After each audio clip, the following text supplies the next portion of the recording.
Eh bien, bonjour à toutes et tous pour un épisode, mini-épisode sur différentes thématiques. On va en enchaîner 3. Vous les entendrez probablement pas le même jour, mais on les enregistre le même jour. Et pour ce premier épisode, j'ai la chance d'accueillir Jean-Julien et Kylian, qui sont deux stars de l'UX et de l'UI, avec qui on bosse souvent sur de la maquette. Et voilà, ils se sont habillés pour l'occasion en Steve Jobs. Ça va les gars ? Ça va très bien, ouais. Yes, très bien. Trop cool de vous avoir là pour parler de plein de petits sujets. Comme on l'a dit, ça va être un podcast assez rapide, mais du coup, on a bien concentré les sujets. Là, l'idée, c'est de parler un peu de 3 des tendances un peu UI/UX du moment qu'on peut appliquer au e-commerce. Donc, vous allez nous raconter tout ça.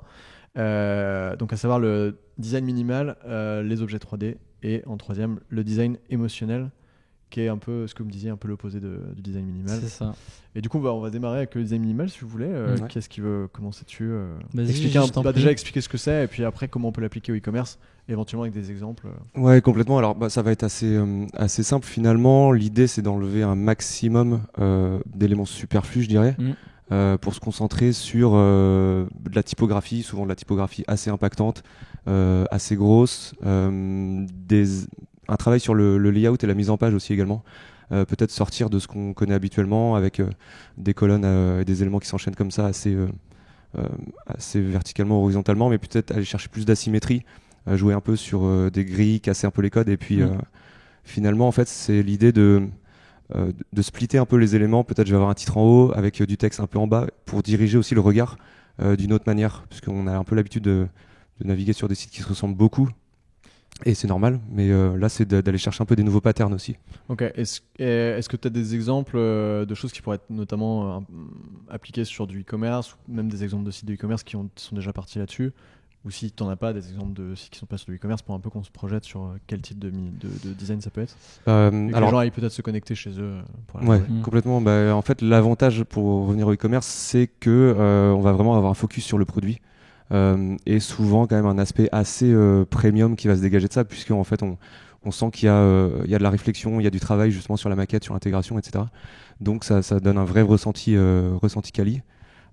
Après sur les sites, est-ce que tu as des idées? Ouais, il y a The Etiquette sur lequel on a travaillé qui reprenait un peu ce concept-là. Au global, ça va surtout se retrouver sur des sites liés à la SAP, au textile, parce que comme tu disais, on va pas mal se réapproprier ce qui se passe plus dans de l'éditorial, du magazine, etc. Je sais qu'il y avait l'ECMUS aussi, qui reprenait un peu ces codes-là. C'était pour de la chaussure, il me semble. Et j'ai pas trop d'autres exemples là comme ça en tête, mais on le retrouve beaucoup. Il y a juste à se connecter sur Storefront, qui est un peu un site de référence sur lequel on va aller shipper et chercher les sites e-commerce un peu tendance. Juste en checkant la première page, on se rend bien compte que le minimalisme, ça prend une part assez importante. En tout cas, cette année, ça l'a prise. Ouais, ça va un peu à contre-pied de ce qu'on peut faire aussi par ailleurs sur le CRO, entre guillemets, on vient aller chercher les éléments qu'on peut rajouter en plus pour rassurer, pour aider à la conversion, etc. Et là, c'est plutôt de se dire, on enlève des éléments qui pourraient peut-être un peu perturber le focus autour du produit, du design, autour de la typo aussi. Ça, c'est hyper important. En gros, clairement, si tu te craques sur la typo et tes photos, ton site il est un peu pété. C'est ça, ouais. Ça nécessite d'avoir quand même une bonne banque d'images, des beaux shootings, voilà. Aussi en fait une réflexion et une DA à ce niveau-là, quoi. Sinon, effectivement, comme disait Kylian, l'aspect magazine est quand même hyper important. Ouais. Donc c'est des codes qu'on retrouve vachement dans les magazines également, quoi. Et j'irais compléter en disant que ça, ça se réserve quand même à un scope assez premium et qualitatif, et c'est pas le type de truc qu'on verra mis en place sur du Darty ou du site un peu plus mainstream, quoi. Ouais, là faut être sûr de ton produit, de tes forces, et, de la cible, et dire ok, le site est tellement beau par son minimalisme que ça me donne envie d'aller acheter le produit, et ça fait partie de l'argument de vente de se dire t'as un truc clean où ça clignote pas dans tous les sens. Tu vas pas aller mettre à moins 20% sur exactement, voilà, c'est ça, ouais. C'est ça, exactement. Ok, trop cool. Et du coup, en deuxième sujet, on va passer sur les objets 3D. Là, on a pas mal de choses à dire, notamment je compléterai. Donc, bon, tout le monde sait ce que c'est des objets 3D. C'est un peu à la mode, on en parle depuis longtemps, mais c'est, en tout cas, sur le e-commerce, pas toujours appliqué ou très bien appliqué. Mais du coup, vous avez fait un peu de recherche pour dire ok, c'est un sujet aussi qui est un peu mis de plus en plus en avant. Qu'est-ce qui vous fait dire qu'aussi c'est dans les tendances qui va peut-être arriver vraiment concrètement sur les sites aussi demain, quoi? Ou qui est peut-être déjà d'ailleurs, mais...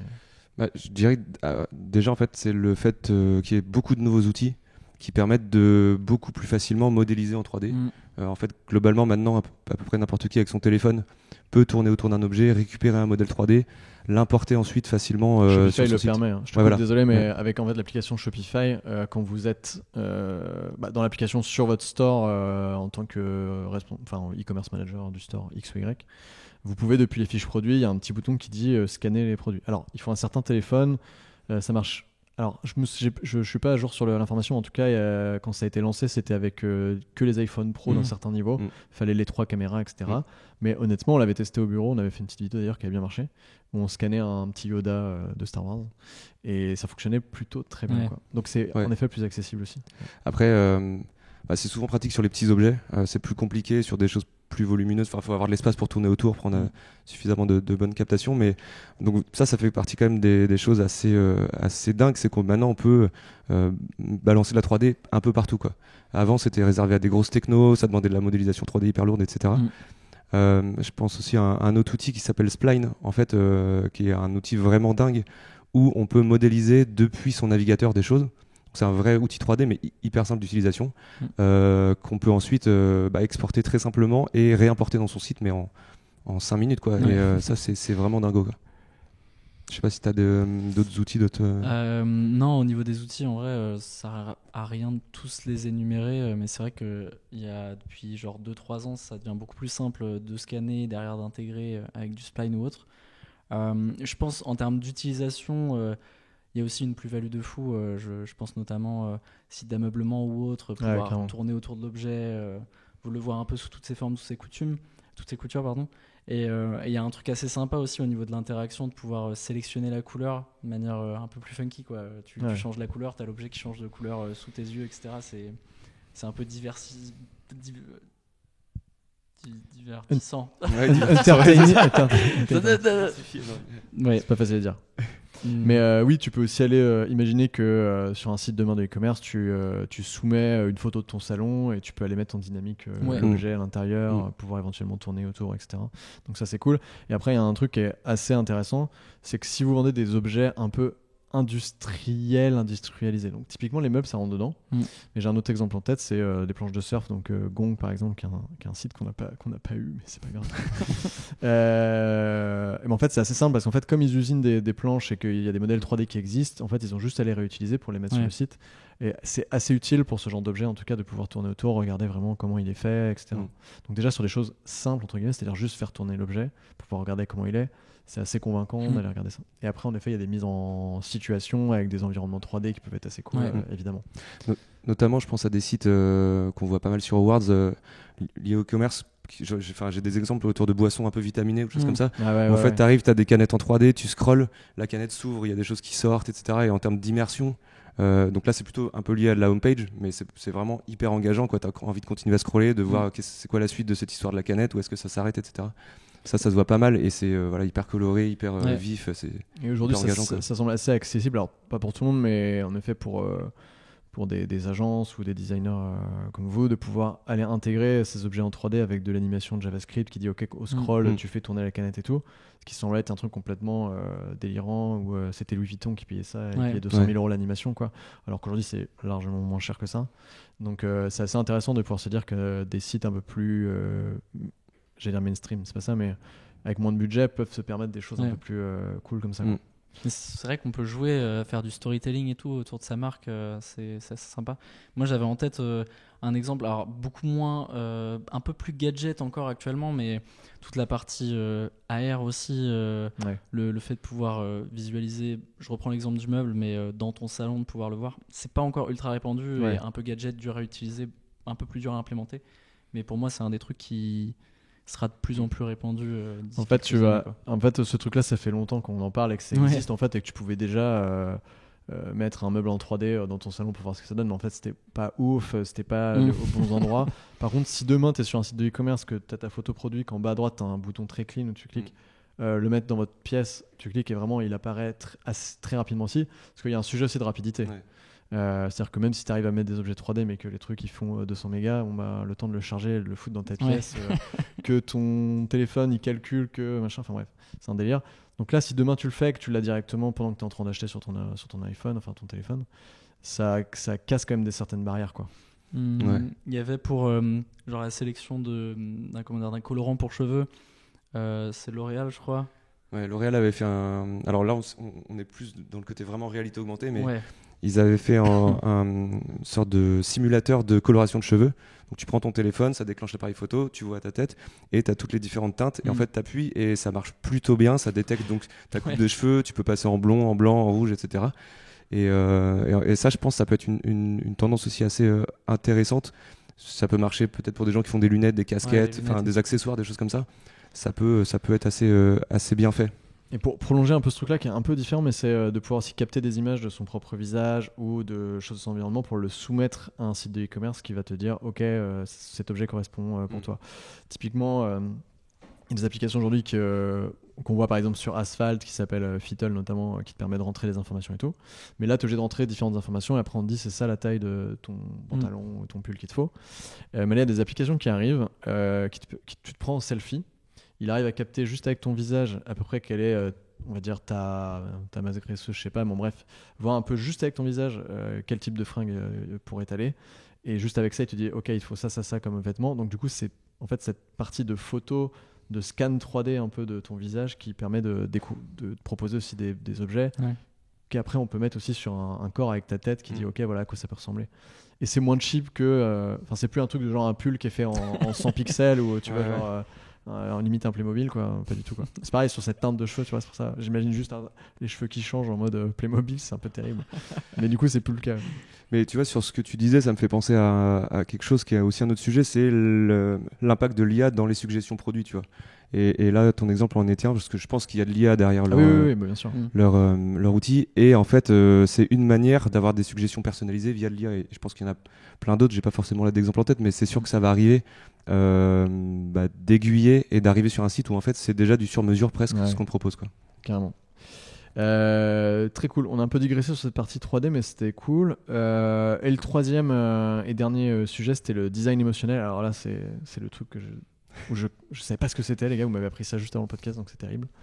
Faites-nous rêver. C'est vraiment quand t'es sur un site, ça te fait chialer, quoi, en gros.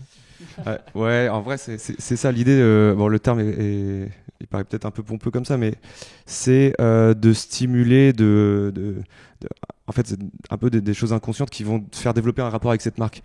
Ça va passer par l'image, le type d'image qu'elle va utiliser, le ton avec lequel elle va communiquer avec toi. Vraiment, le travail de presque du UX writing, c'est le moindre CTA doit être réfléchi, le moindre ton, le moindre message, les micro-interactions, voilà. En fait, d'assumer pleinement son branding, ce que tu es en tant que marque, et de le développer au maximum sur ton site tout au long du parcours. Et tu me disais que c'était aussi un accompagnement un peu poussé sur le parcours client. Typiquement, je me souviens plus, pardon, mais tu donnes un exemple d'un petit personnage. Ouais, alors c'est sur Mailchimp, donc l'outil que tout le monde connaît pour gérer la campagne de mailing, etc. Au début, avant qu'ils soient très très gros, ils avaient, en fait, je crois qu'ils l'ont toujours, une mascotte qui est un petit singe. Et cette mascotte-là, elle intervenait à différents moments stressants du parcours. C'est-à-dire, avant que tu envoies par exemple ta campagne à 5000 personnes, tu avais le petit singe qui arrivait, qui disait t'inquiète, tout va bien se passer, je suis là avec toi. Une fois que tu l'as lancé, il te faisait un petit high five, etc.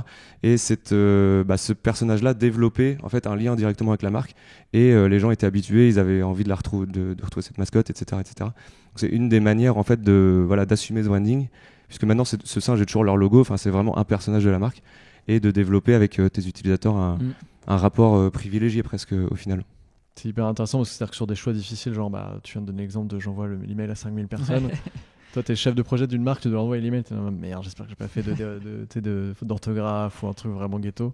Et le fait que, entre guillemets, ce petit singe t'encourage presque à aller envoyer ton email, ça te permet d'aller au bout des choses et de valider une certaine utilisation au client. Enfin, au client, à la personne qui utilise le logiciel. Et du coup, nous, on a un exemple, j'en parlais juste avant le podcast aussi, c'était avec Petit Padjan, pas exactement le même sujet, mais où Kylian, toi, tu avais fait justement des petits personnages et tout. Yes. Parce qu'il y a un module sur Petit Padjan qui permet d'aller choisir. Enfin, si, c'est un module d'aide au choix des chaussures pour ses enfants, qui est, pour ceux qui ont des enfants, savent, c'est une galère, mais pour ceux qui n'en ont pas, on vous le dit, c'est une galère. Du coup, il y a beaucoup de choses à prendre en compte. Et ce que tu as fait aussi, c'est que tu as fait des petits personnages justement qui t'accompagnent un peu sur ce parcours et qui un peu rend ludique le truc. Et qui t'accompagne aussi et te dit ok, le parcours a pas duré 1000 ans, c'est facile, t'inquiète. Yes. Et ça y participe quoi. Enfin, je sais pas Non, ouais, carrément, ça y participe. L'idée c'était d'avoir un truc, comme tu le dis, un peu ludique et un aspect un peu gamifié qui rejoint un peu, qu'on met en parallèle avec le côté design émotionnel, c'est d'avoir une barre qui se remplit et d'essayer d'engager l'utilisateur dedans et qu'il puisse se reconnaître et s'identifier face aux différentes actions qu'il fait. Donc je pensais à Petit Pas de Géant dans une moindre mesure aussi, parce qu'on retrouve beaucoup sur du e-commerce, ça va être le gain de points de fidélité, le fait de juste avoir un point qui s'affiche, d'essayer de créer un truc un peu plus engageant, une barre, des petites animations, des éléments qui popent un peu au visage quoi, quand on fait les différentes actions. Mais est-ce que c'est très proche de la gamification ou c'est quand même un truc un peu différent de l'émotion de genre t'es attaché à cette marque pour tel truc? Moi je dirais que c'est plutôt ça le point de départ, c'est plutôt l'émotion et le lien que tu vas tisser avec cette marque. Mais la gamification est un des moyens finalement là-dedans, comme peut être l'écriture, comme peut être l'image, comme peut être plusieurs choses quoi. Mais par contre, si les points de fidélité, tu les affiches en mode t'as gagné des points de fidélité et que tu l'affiches avec un ton qui est autour de ta marque, c'est un peu plus voilà, c'est ça. Qui a un petit personnage qui arrive, qui te donne un truc, limite qui te tend, je sais pas, quelque chose. Voilà. Et c'est cool parce que j'ai l'impression que ça pousse le parcours qui sent ça pour être rempli à 90%, et c'est un peu le truc qui te fait basculer en disant allez, j'ai confiance en cette marque, etc. quoi. Et potentiellement c'est quelque chose que tu retrouves après dans ton mailing post-achat, ce petit bonhomme là qui est là, ah bah tiens je te retrouve, enfin tu vois, ça devient un élément fil rouge finalement de toute la communication. Mais j'ai l'impression que c'est pas forcément, parce que là on parle beaucoup de l'exemple avec le petit bonhomme à la fois sur Mailchimp ou sur Petit Pas de Géant avec les personnages que tu as fait. Pour moi c'est pas que ça, c'est aussi peut-être les fondateurs des marques. Par exemple, si on prend l'exemple de Dijon, Anouk et Lisa, si tu les retrouves un peu partout sur ton parcours client, que tu hésites à acheter et que tu as un peu le pop-up de la vidéo qui t'explique que tel produit sert à ça, tu vois. Un peu le truc est en bas à droite de ta page avec y a Live Me Up qui est une application qui permet de faire ce genre de choses aussi. Ça te permet de te rassurer à ce moment-là avec un truc que tu connais, tout quoi. Donc c'est là où c'est intéressant. Ouais, c'est ça. Je pense qu'il y a beaucoup de manières d'agir là-dessus, mais à chaque fois ça produit quand même des résultats plutôt positifs finalement. En fait l'idée c'est j'assume ma marque, j'assume ce que je suis et je le mets en avant, et les gens qui vont s'identifier à ça, ça va leur plaire forcément puisque ça leur parle en fait quoi. Ah ouais, hyper intéressant les gars. Merci, c'était cool. Est-ce que vous avez des petites choses à rajouter avant qu'on se quitte? Non, c'est bueno, j'ai l'impression qu'on a fait le tour un peu. On reviendra pour un épisode 2. Ouais, on aura encore plein d'autres choses à raconter. On a d'autres à parcourir. On a déjà dépassé le timing, on a fait un quart d'heure et 10 minutes. Bon, c'est toujours comme ça, mais c'est pas grave. Non, mais très cool. Écoutez, si vous voulez d'autres épisodes de ce type-là, n'hésitez pas à nous le dire en commentaire sur YouTube ou sur LinkedIn ou peu importe. Mettez-nous des petits likes et des petits commentaires sur les applications d'écoute et sur YouTube, parce que en fait on le demande jamais, du coup on en a pas beaucoup. Mais on a des très bonnes notes quand même. Donc faites-le, ça serait cool. Et puis on se retrouve pour un prochain épisode les gars. Yes. À toutes. Ciao. Merci. Salut.